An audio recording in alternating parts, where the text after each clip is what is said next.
Mari gulingkan Jokowi. Tokoh ini kuliti kebijakan busuk rezim.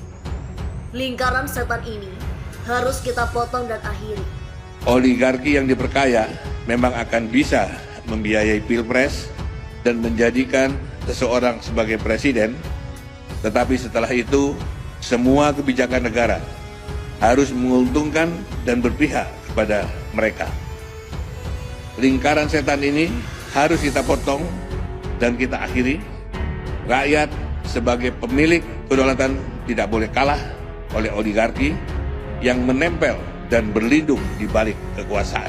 Jadi sekarang tergantung dari leadership kita, apakah pemimpin kita mau memelihara dan dipelihara oleh oligarki sehingga tinggal duduk manis, dapat saham dan setoran, atau memikirkan saat dia dilantik dan membaca sumpah jabatan yang diucapkan dengan menyebut nama Allah. Jika memilih duduk manis dan terima setoran serta punya saham untuk anak cucu dan cicit, ya kita akan terus berada di dalam situasi seperti hari ini. APBN defisit, kemudian ditutupi dengan utang luar negeri, lalu rakyat disuap dengan BLT untuk sekian puluh juta rakyat dan seterusnya. Meskipun tidak ada satu pihak pun yang bisa mengecek angka-angka itu di lapangan.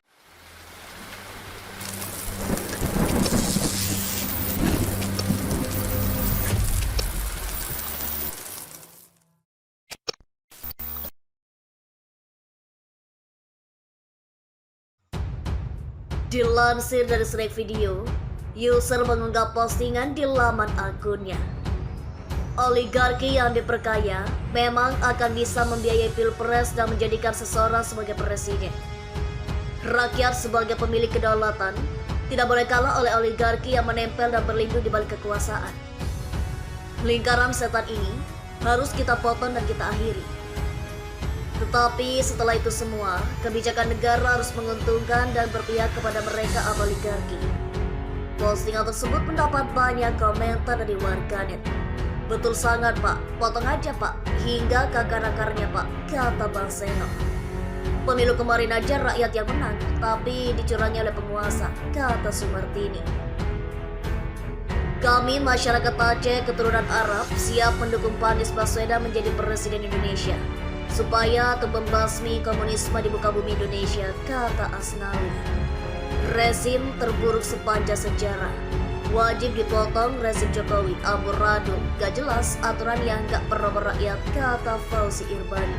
Setuju, mari gulingkan rezim oligarki, kata CB Muhammad Sadeli.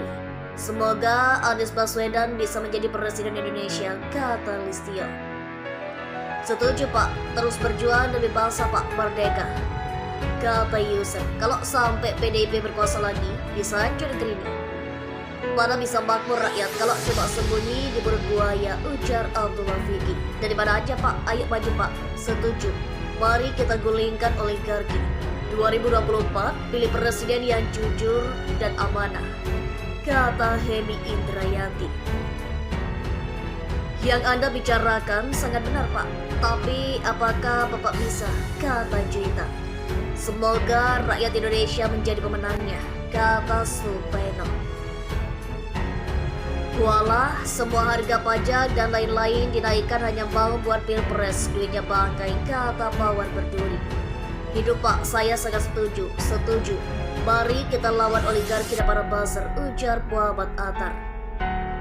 Jangan sampai terulangnya kardus digempol pengumuman di tengah malam, kata Athena. Berarti yang kemarin emang benar dicurangin, kalau ngeliat cerita sekarang, kata Rania. Tanpa disadari, rakyat sudah dijajah sama pemimpinnya, kata Jumianingsi. Mantap jiwa, setuju, kata Isur. Semangat, ada lagi kecurangan, jangan biarkan terus-terus dibodohi, kata Siti Roa. Sekarang ini rakyat berada di mulut buaya dalam kekuasaan oligarki, paham? Kita pilih Anies untuk mengadili oligarki, setuju, ujar Totok Siswanto. Betul, kebijakan hanya menguntungkan bagi yang punya kekuasaan, tidak berpihak pada rakyat. Rakyat seperti diperas, ditindas, kata Kepo Besi. Setuju.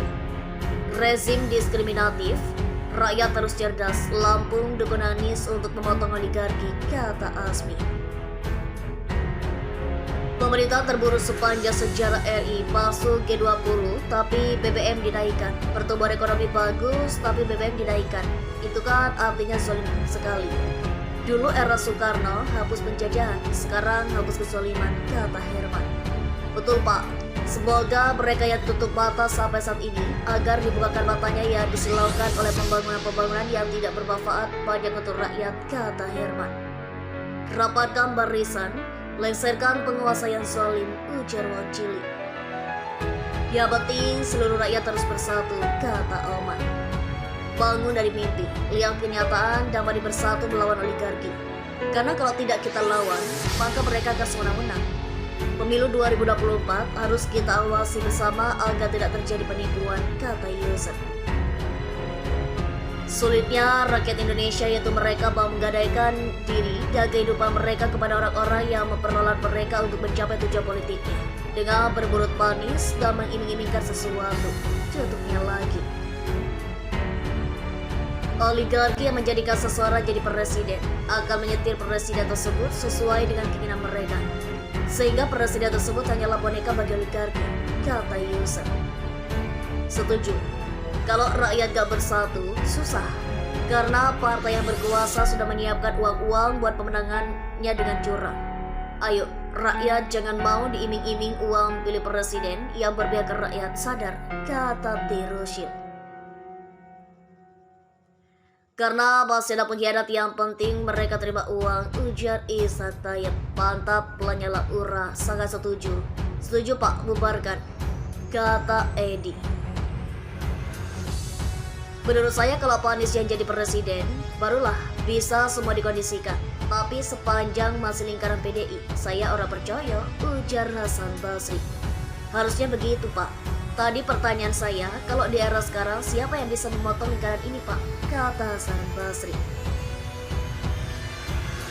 Kita tahu Pak, masalah masih banyak pengkhianat-pengkhianat negara. Tega, dia sendiri yang kaya, nggak mau kaya sama-sama, ujar Nardi.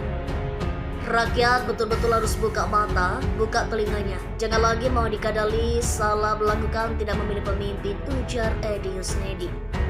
Semoga rakyat bisa berpikir jernih dan tidak mempan dengan segala bentuk sogokan, amin, kata Ego Legiono.